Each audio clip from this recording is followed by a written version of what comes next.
வணக்கம். நான் டேனியல் குமார். நான் போன வீடியோவிலே லா ஆஃப் அட்ராக்ஷனை பற்றி அறிமுக வீடியோ போட்டிருந்தேன். நீங்கள் எல்லாம் அதை பார்த்துருப்பீங்கன்னு நினைக்கிறேன். நான் இந்த வீடியோவிலிருந்து பார்ட் 1 தோங்குகொண்டு சொல்லியிருந்தேன். இது பார்ட் 1. நன்றி உணர்வு, கிராட்டிடியூட்.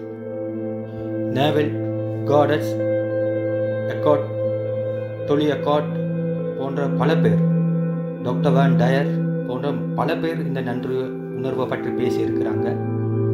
முக்கியமாக ராஜ்னேஷ் அவர்கள் கூட இந்த பிரபஞ்சம் எங்களிடம் எதிர்பார்க்குது நன்றி உணர்வு என்று கூறுகிறார் ஒரு பேச்சில்.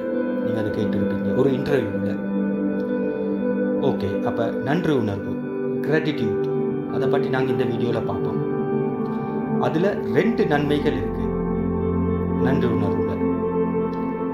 இப்போ நாங்கள் நன்றி உணர்வு கூறும் போது நாங்கள் நினைத்ததை அடைய முடிகிறது. நன்றி உணர்வுக்கும் நினைத்ததை அடைவதற்கும் என்ன சம்பந்தம் இருக்கு? முக்கியமாக நாங்கள் இந்து மத போதனையை எடுக்கும் போது பைரவ தாந்திரா சிவசூத்ராவிலே உள்ளபடி எங்கள் மனதிலே எண்ணமற்ற நிலை வரும் போது அல்லது எண்ணங்கள் குறையும் போது, மிக முக்கியமாக எண்ணமற்ற நிலை அடைந்தால்தான் எங்களுடைய ஆழ்மனதுக்கு காரியங்கள் செல்லும், எங்களுடைய ஆசைகள் செல்லும், எங்களுடைய இன்டென்ஷன், அதாவது சங்கல்பா அல்லது சங்கல்பா சக்தி என்று சொல்லுவாங்க. அந்த இன்டென்ஷன் ஆழ்மனதுக்கு போவதற்கு எண்ணமற்ற நிலை வர வேண்டும். இந்த எண்ணமற்ற நிலை வருவதற்காக தரும் எல்லா பயிற்சிகளுமே இந்த மோமெண்டில், கணப்பொழுதில் மனதை வைத்துக் கொள்வதுதான். இது முக்கியமான ஒரு ரகசியம். நீங்க தெரிஞ்சுக்கொள்ளுங்க. லா ஆஃப் அட்ராக்ஷன்ல நீங்க எதையும் அடைய வேண்டும் என்றால் நீங்க செய்ய வேண்டியது ஒரே ஒரு காரியம் போதும். எப்பொழுதுமே இந்த மோமெண்ட்டை மனதை வைத்துக் கொள்ள முயற்சிக்க வேண்டும். முதலாம் விடயம் இந்த மோமெண்டில் மனதை வைத்துக் கொள்வது, இப்பொழுது மனதை வைத்துக் கொள்வது, அதாவது விழிப்புணர்வு என்று கூறுவார்கள், தெரியுமா? அப்ப இந்த மோமெண்டில் மனதை வைத்துக் கொள்ளும் போது எதிர்காலம் இறந்த காலம் 2 மற்ற நிலை, எண்ணமற்ற நிலை. இப்ப உங்களுக்கு புரியும் நினைக்கிறேன். எண்ணம் என்பது இறந்த காலம் அல்லது எதிர்காலம். நாங்க எந்த எண்ணத்தை எடுத்து பார்த்தாலும் அது இறந்த காலமா இருக்கும், இல்லாட்டி நிகழ்காலமா இருக்கும், எதிர்காலமா இருக்கும். நிகழ்காலத்துல எண்ணமற்ற நிலைக்கு போகும். அந்த நாங்க எப்பயும் நிகழ்கால பயிற்சிகளை செய்ய வேண்டும். அதுக்காக தான் நீங்க இந்து மதத்துல பார்த்திருப்பீங்களே, ஓம் ஸ்ரீம் மகாலட்சுமியை நமக, இந்த மந்திரத்தை தொடர்ந்து சொல்லும் போது, முக்கியமாக மனதிலே நினைக்கும் போது, சொல்லும் போதும் நல்லோ, அதை விட முக்கியமாக மனதிலே நினைக்கும் போது மனம் இந்த மோமெண்டில், இந்த இப்பொழுதில் இருக்கும், இந்த கணப்பொழுதில் இருக்கும். அப்போது அந்த ஸ்ரீம் என்கிற வார்த்தை மகாலட்சுமி, அதாவது பணம். ஆகவே எங்களுக்கு கூடுதலாக பணம் கிடைக்க அது உதவும். இதுகள் ஆரம்ப காலத்திலே நான் எக்ஸ்பெரிமெண்ட் செஞ்சு பார்த்துருக்கிறேன். எனக்கு அந்த ரிசல்ட் கிடைச்சிருக்கு, எனக்கு பயன் கிடைச்சிருக்கு அதில். அதனால நாங்கள் எண்ணமற்ற நிலைக்கு போகிறதுக்கு, இந்த விழிப்புணர்வு நிலைக்கு வருவதற்கு இந்த நன்றி உணர்வு உதவக்கூடியதாக இருக்கும். இப்போ உங்களுக்கு அந்த சப்ஜெக்ட் விளங்கும், தெரியுமா? முதல் விடயம் விழிப்புணர்வோடு இருக்கிறதுக்கு இந்த நன்றி உணர்வு உதவக்கூடியதாக இருக்கும். உதாரணமாக நான் இங்கே இருந்து கொண்டிருக்கிறேன் பாருங்க. இப்போ எங்களுக்கு இந்த என்வைரன்மெண்ட் பாருங்க. இன்னைக்கு நான் காலையில் சாப்பிட்டேன், பகல் சாப்பிட்டேன். இது எல்லாத்துக்கும் நன்றி உணர்வு உள்ளவர்களாக இருக்கணும். இப்போ அமைதியாக அமைந்திருக்கிறேன். என் கையில் ஒரு செல்போன் இருக்கிறது, என் 2 கைகளும் நல்லா இருக்கிறது. யோசிச்சு பாருங்க, எத்தனை பேர் கை கால் இல்லாமல் இருக்கிறாங்க, எத்தனை பேருக்கு ஒரு செல்போன் இல்லாமல் இருக்கிறாங்க. யோசிச்சு பாருங்க. எங்களுக்கு நன்றி கூற நிறைய விஷயம் இருக்கு தானே. வெளியே பறவைகளின் சத்தம் இருக்கிறது. இவ்வே ஒவ்வொன்றையும் நன்றி கூற பழகுவது தான் நன்றி உணர்வு, இல்லாட்டி கிராட்டிடியூட் என்ற அடிப்படையிலே வரக்கூடியதாக இருக்கும். சரியா?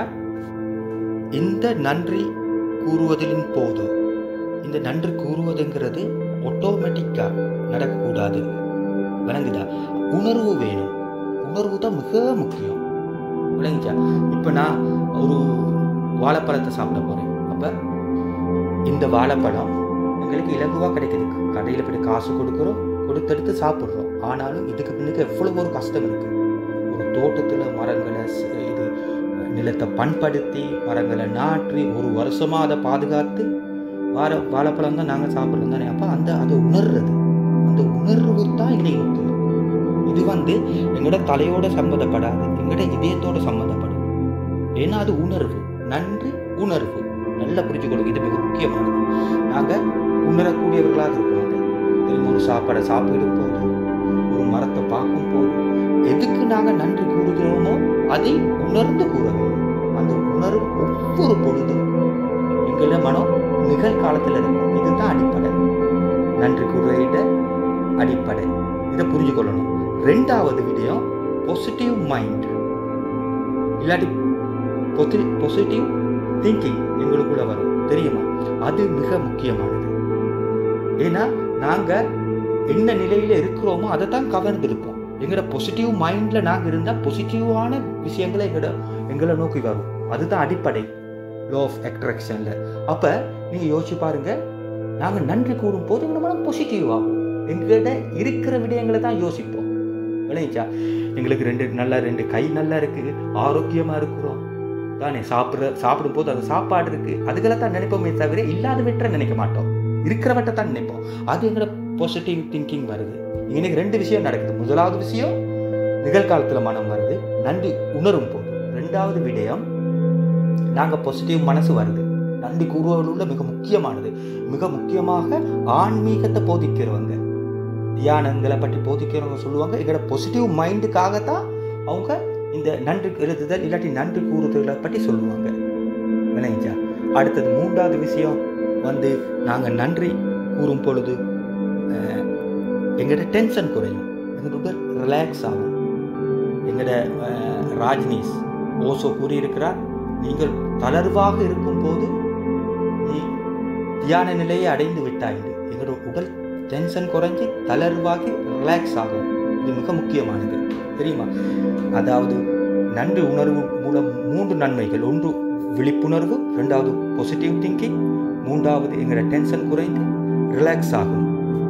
இப்போ இந்த நன்றி கூறுதலை மூன்று விதமாக எடுக்கலாம். கூடுதலான பேர் இந்த லா ஆஃப் அட்ராக்ஷன்ல நன்றி எழுதுதல் சொல்லுவாங்க. நானும் இப்போ ஒரு கடந்த 5 வருடங்களுக்கு முன்பு அதை ட்ரை பண்ணி பார்த்துருக்கிறேன். அப்போ நாங்கள் நன்றி எழுதும் போது எங்களோட மனம் நிகழ்காலத்தில் நிற்கும். நன்றி மட்டும் எழுதுறது இல்லை, சில மந்திரங்கள் எழுதுவாங்க, கேள்விப்பட்டிருக்கீங்களா? ஓம் ஸ்ரீம் பிரிசி, ஓம் ஸ்ரீம் பிரிசி. டாக்டர் பிள்ளை கேள்விப்பட்டிருக்கீங்க, அவர் சொல்லுவார் அதை 108 தடவை எழுத சொல்லு.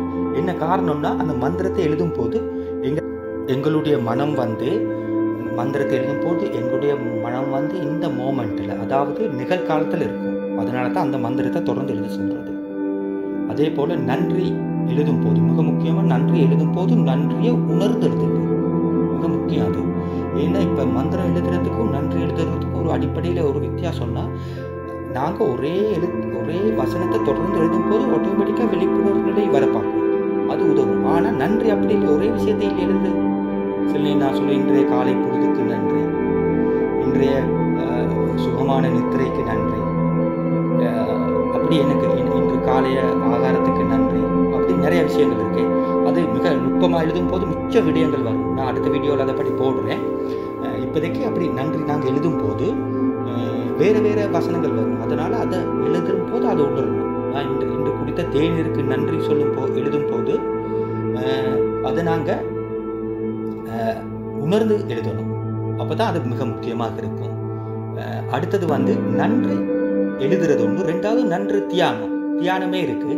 சிலாக்க இந்த யூடியூப்பில் சில தியானங்கள் இருக்கும். நான் எதிர்காலத்தில் வேணும் நன்றி சொல்கிற தியானங்கள் போட பார்க்குறேன். இப்போதைக்கு நான் இப்போ யூடியூப்பில் இருக்குது. நான் நினைக்கிறேன் ஒரு சிஸ்டர் லாவண்யா அன்று, எனக்கு அது சரியாக பேர் நினைவில்லை, அவங்களோட வீடியோவில் இருக்கும் நன்றி கூறுதல் இருக்கும். ஒரு யூடியூப்பில் நிறையா இருக்குது தமிழில் நன்றி கூறுதல். அப்போ அந்த தியானத்தை ஹெட்ஃபோனில் போட்டுக்கிட்டு அதை இயர்ஃபோன்லேயே அடிச்சுக்கிட்டு அதை உணர்வோடு கேட்கும் போது கூட அந்த நன்றி தியானம் ஆகும். இன்னொரு நன்றி கூறுதல் இருக்குது தான் மோமெண்ட் டு மோமெண்ட் நன்றி கூறுவது, ஒவ்வொரு பொழுதிலும் நன்றி கூறுவது. அது மிக மிக இலகுவும் கூட, மிக லேசியும் கூட, மிக சக்தி வாய்ந்ததும் கூட. இதை பற்றி நான் பெருசாக கண்டதில்லை. யூடியூப்பில் சிலாக்கு இதை பற்றி போட்டிருக்காங்களோ தெரியும், ஆனால் இதை நான் கண்டதில்லை. சரியா? அப்போ இன்றைக்கு நான் 3 விடயங்கள் பேசியிருக்கிறேன். முதலாவது நன்றி உணர்வில், 3 விடயங்கள் அடங்கும். விழிப்புணர்வு வரும், பாசிட்டிவ் வைப் வரும், அடுத்தது டென்ஷன் அற்ற நிலையில் வந்து ரிலாக்ஸ் ஆகும்.